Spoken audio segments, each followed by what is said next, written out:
Hello guys, welcome to the 11th lecture on function of organic reagents. तो आज के lecture को start करने से पहले मैं आपसे दो इंपॉर्टेंट बात जो है वो शेयर करना चाहता हूं। पहला बात ये कि जैसा कि हम लोगों ने कल न्यूज़ में सुना था कि एक बहुत ही दुखद सा इंसिडेंट हो गया विशाखापट्टनम में due to leakage of styrene gas. तो इसी पे जो है मैंने अपने मैनुअल केमिस्ट्री के फेसबुक पेज पे एक छोटा सा वीडियो बना रखा है, तो उसको मैं यहाँ पे भी जो है शेयर कर दिया हूँ। उसका लिंक जो भी स्टूडेंट देखना चाहते हो आप उस पोस्ट को जो है उस लिंक के थ्रू देख सकते हैं। ठीक है, तो अब दूसरी बात ये है कि मैं ये सोच रहा हूँ कि ये जो हमारा फंक्शन ऑफ ऑर्गेनिक रीएजेंट्स का कोर्स चल रहा है, इसके साथ साथ जो है ionic equilibrium for JEE advance level का भी कोर्स स्टार्ट करूँ। आप क्या चाह रहे हो? क्या आप चाह रहे हो आयोनिक इक्विलिब्रियम पे मैं कोर्स स्टार्ट करूँ? अगर आप चाह रहे हो तो आप सिंपली जो है इस लेसन के नीचे जो है कमेंट बॉक्स में मेंशन कर देना। ठीक है, तो चलिए अब हम लोग स्टार्ट करते हैं आज के लेक्चर को। तो आज हम लोग बात करेंगे इलेक्ट्रोफिलिक सब्स्टिट्यूशन रिएक्शन, जिसको हम लोग क्या कहते हैं, ऑर्थो इफेक्ट। तो यहाँ पे जो है मैं आपके सामने जो है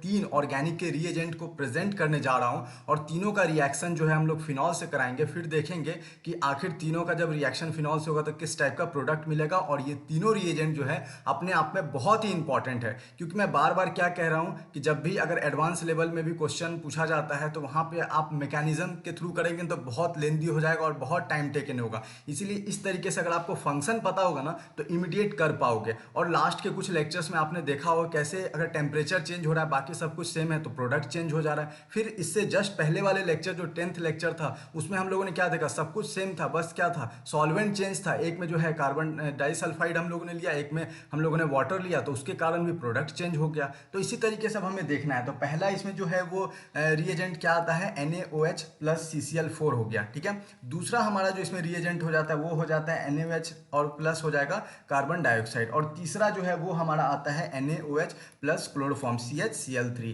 तो अब देखिए NaOH सब में कॉमन है, बस उसके अलावा क्या है, पहले में कार्बन टेट्राक्लोराइड है, दूसरे में कार्बन डाइऑक्साइड है और तीसरे में क्लोरोफॉर्म है। तो वन बाय वन हम लोग समझते हैं, बस इसके फंक्शन को देखेंगे। इसके डिटेल मैकेनिज्म को हम लोग यहाँ पे नहीं देखने जा रहे हैं, because this course is all about function of organic reagents.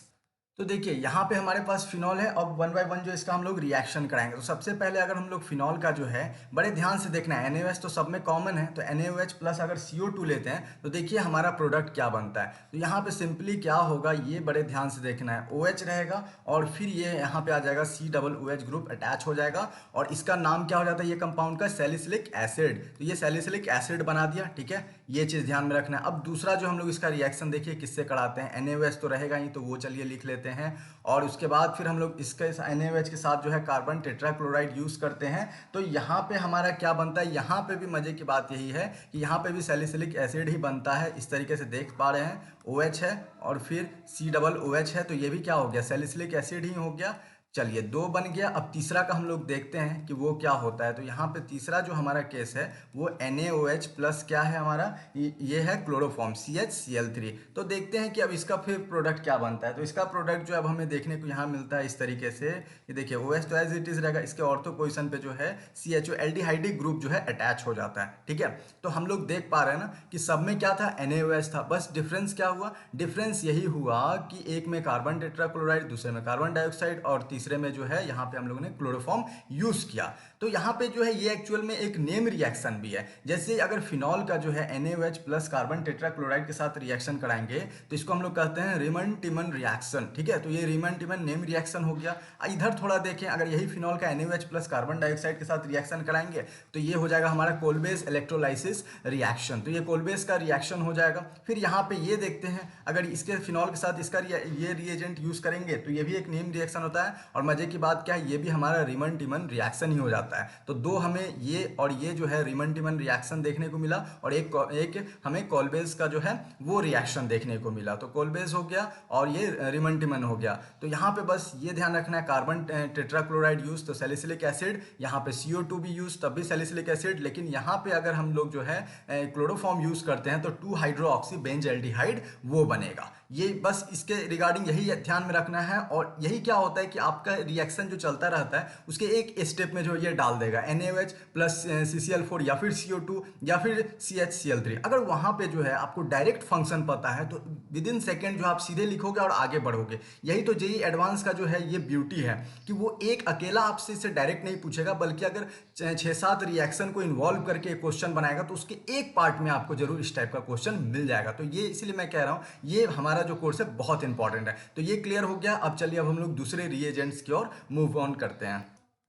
तो यहाँ पे देखिए मजे की बात क्या, ये भी हमारा छोटा सा जो 2 रिएजेंट है, लेकिन बहुत ही यूजफुल रिएजेंट है। ये जितना भी बता रहा हूँ इसको बड़े ध्यान से जो है देखना है। अगर आपको पता ज़्यादा समय तक अगर नहीं रख पाओगे तो प्लीज़ आप ये सबको अपने नोटबुक में एज अ नोट भी करते चलना, ठीक है, ताकि आप समय समय पर रिवाइज करो एक बार, बस ज़्यादा नहीं। इससे रिलेटेड जितना ज़्यादा से ज़्यादा प्रॉब्लम प्रैक्टिस करोगे ना तो आपको ऑटोमेटिक जो है वो क्लिक करेगा। जैसे ही आप कोई भी रिएजेंट देखोगे तो आपको पता चल जाएगा अच्छा ये रिएजेंट जो इस तरीके का प्रोडक्ट बनाता है इस पर्टिकुलर कंडीशन में। ऐसे आपका जब दिमाग चलने लगेगा ना ये सब सारे कोर्स के हर एक लेक्चर्स को देखने के बाद, तब समझिए जो है आप जो इस तरीके से रिएक्शन बेस्ड जेईई मेंस या फिर एडवांस लेवल पे क्वेश्चन आए तो बड़े आसानी से टैकल कर पाओगे। तो यहाँ पे देखिए यहाँ पे भी हमारे सामने क्या रहता है, फिनॉल रहता है। तो सबसे पहले अगर फिनॉल का जो है रिएक्शन यही पोटेशियम डाइक्रोमेट K2Cr2O7 प्लस यहाँ एसिडिक मीडियम हो तो क्या प्रोडक्ट बनेगा। तो यहाँ पे देखिए ये आपको ध्यान में रखना है कि यहाँ पे इस तरीके का जो है प्रोडक्ट बनता है। ये क्या हो जाता है, इसका नाम हो जाता है बेंजोक्विनोन,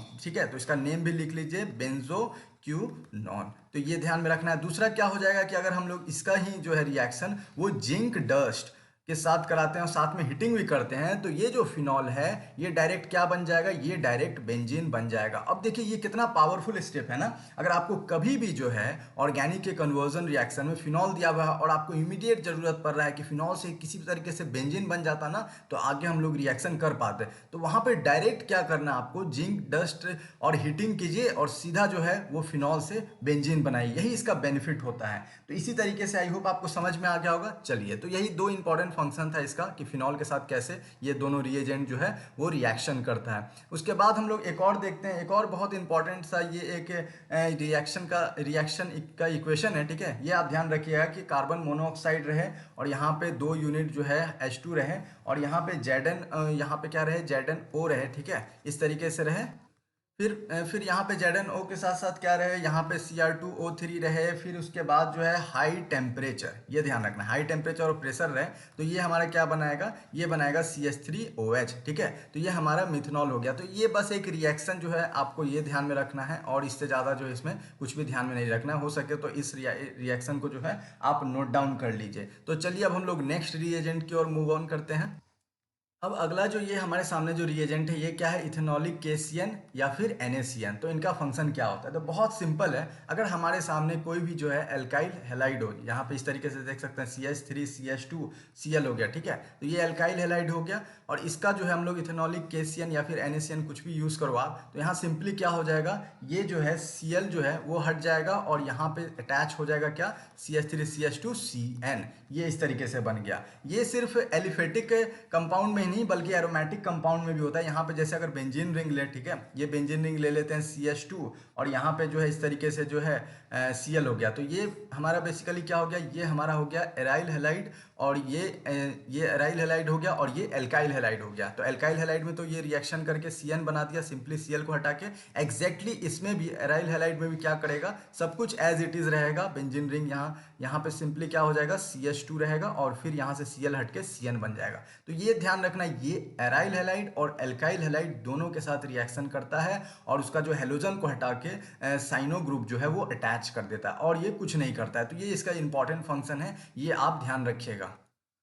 अब देखिए एक और नेम रिएजेंट बहुत ही इंपॉर्टेंट है जिसका नाम क्या है, विलियमसन्स ईथर सिंथेसिस। तो इसमें सिंपली क्या होता है, अगर हमारे सामने जो है RONA जिसे हम लोग क्या कहते हैं, सोडियम एल्को ऑक्साइड, इसका रिएक्शन अगर हम लोग एल्काइल हेलाइड के साथ कराते हैं तो ये हमें क्या देता है, ईथर देता है और प्लस NaX। तो मेन हमारा क्या है, मेन हमें ईथर से मतलब है, तो ये ईथर देता है। लेकिन यहाँ ध्यान क्या रखना है कि ये जो एल्काइल हेलाइड है ये 1 डिग्री और सिर्फ 2 डिग्री ही काम करेगा। 3 डिग्री जैसे ही लीजिएगा वहाँ पे जो है फिर ईथर नहीं देगा। अब क्यों ऐसा नहीं समझिएगा। तो अभी हमारे सामने तो उतना टाइम नहीं है, लेकिन यहीं से जो है हम लोग नेक्स्ट के लेक्चर में जो है इस पे डिटेल में डिस्कस करेंगे, क्योंकि ये भी अपने आप में बहुत ही इंपॉर्टेंट रिएक्शन है जिसके थ्रू जो है हम लोग ईथर का फॉर्मेशन कराते हैं। अभी के लिए बस इतना ध्यान रखिए कि 1 डिग्री और 2 डिग्री अल्काइल हैलाइड रहेगा, तभी वो सोडियम, यहाँ पे आप इसका भी नाम लिख लीजिए, सोडियम एल्को ऑक्साइड के साथ रिएक्शन करके ईथर बनाएगा। 3 डिग्री में जो है वो रिएक्शन जो है इस तरीके से नहीं करेगा और वहां पे ईथर की जगह एल्कीन बनाएगा। अब इसका डिटेल हम लोग नेक्स्ट लेक्चर में देखेंगे, बस आप थोड़ा सा पेशेंस रखिए, कल आपको इसका भी लेक्चर मिल जाएगा। तो आई होप यहाँ तक किसी भी स्टूडेंट को किसी तरीके का डाउट नहीं होगा। So guys, thanks for watching this lesson. Okay, bye and have a nice day.